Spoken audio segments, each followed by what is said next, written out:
नमस्कार दोस्तों, स्वागत है आपके अपने चैनल पर। और आज से हम स्टार्ट कर रहे हैं अपने जून 2024 एग्जाम की तैयारी। और ये एक ऐसा सब्जेक्ट कोड है जिसका सबसे पहले एग्जाम हमें टेंटेटिव डेट शीट में देखने के लिए मिला है। ये सर्टिफिकेट कोर्स है जिसका नाम है सर्टिफिकेट इन अपैरल मर्चेंडाइजिंग। यानी कि आप कह सकते हैं एक सर्टिफिकेट जो कि नॉर्मली 6 मंथ्स का होता है इग्नू में, उसका पहला क्वेश्चन पेपर है। इससे लेटेस्ट क्वेश्चन पेपर अभी तक इस सर्टिफिकेट में नहीं मिला मुझे, तो जो मुझे मिला वही मैं आपके सामने लेके आया हूँ, दिसंबर 2022 का paper.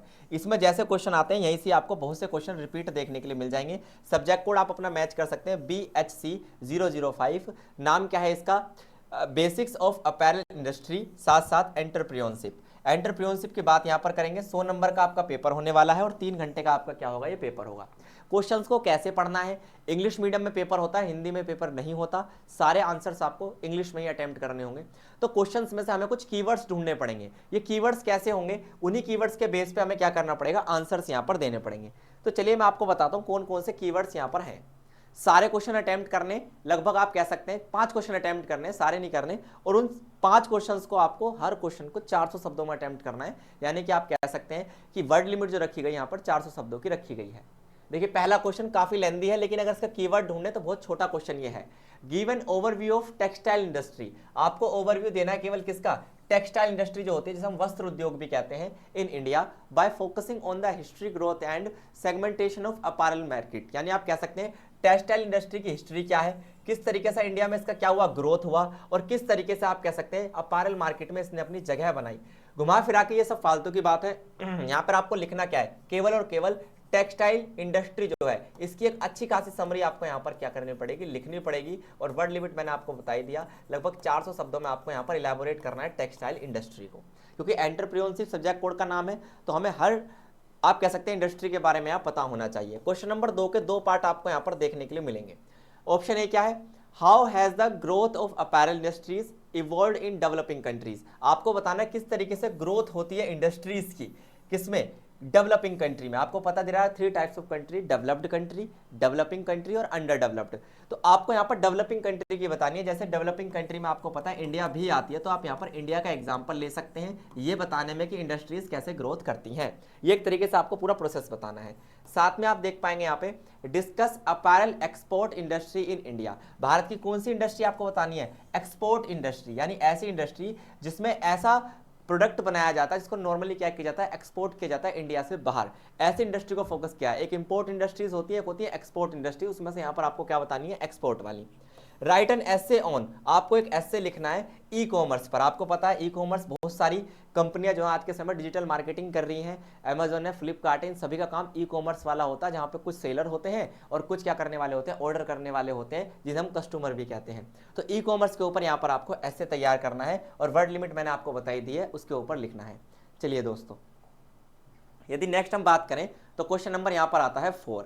Explain how FDI on Indian apparel industry is a driver for growth and impact on Indian economy. यानी फॉरेन डायरेक्ट इन्वेस्टमेंट जो होता है आपका, विदेशी प्रत्यक्ष निवेश, ये भारत के अंदर जो अपैरल क्या है आपकी इंडस्ट्रीज हैं, वो किस तरीके से FDI उनमें सहायता प्रदान करता है। अब आपको पता है फॉरेन डायरेक्ट इन्वेस्टमेंट क्या होता है, जब फॉरेनर्स इंडिया में आके डायरेक्टली क्या करें, अपनी मनी को इन्वेस्ट करते हैं, that is foreign direct investment. इस इन्वेस्टमेंट से फायदा क्या होगा, इंडिया के अंदर जो ग्रोथ होगी इसका सीधा इंपैक्ट पड़ेगा किस पर, भारत की इकोनॉमी पर। और ग्रोथ किसकी होगी, इंडस्ट्रीज की। अब वो चाहे कोई भी इंडस्ट्री हो, चाहे वो टेक्सटाइल इंडस्ट्री हो, चाहे वो स्टील इंडस्ट्री हो, मेटल इंडस्ट्री हो, कोई भी हो।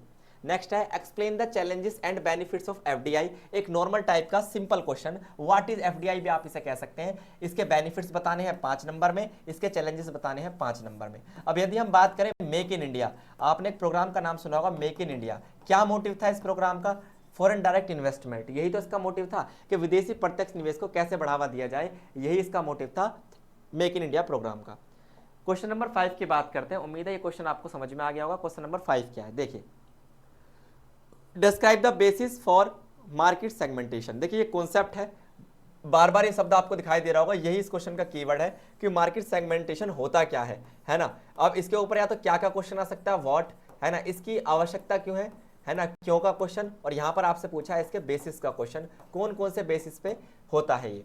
Right about the scope and challenges of apparel industry in global markets. Global markets का मतलब यह है, यहाँ पर इंडिया की बात नहीं हो रही, यहाँ पर थोड़ा एरिया को वाइड कर दिया गया है, यहाँ पर वर्ल्ड मार्केट की बात हो रही है, इंटरनेशनल मार्केट की बात हो रही है है ना। तो क्या क्या बताना है, स्कोप्स बताने, क्षेत्र बताने और चुनौतियां बतानी है, किसको लेकर, अपैरल इंडस्ट्री को लेकर वर्ल्ड लेवल पे, यानी इंटरनेशनल लेवल पे यदि हम कोई भी एमएनसी कंपनी स्टेब्लिश करना चाहते हैं, कोई इंडस्ट्री क्रिएट करना चाहते हैं, तो कौन कौन से चैलेंजेस हमें फेस करने पड़ते हैं ये आपको बताना है। हर क्वेश्चन का नॉर्मल यहाँ पर आपको दो दो पार्ट देखने के लिए मिल रहे हैं।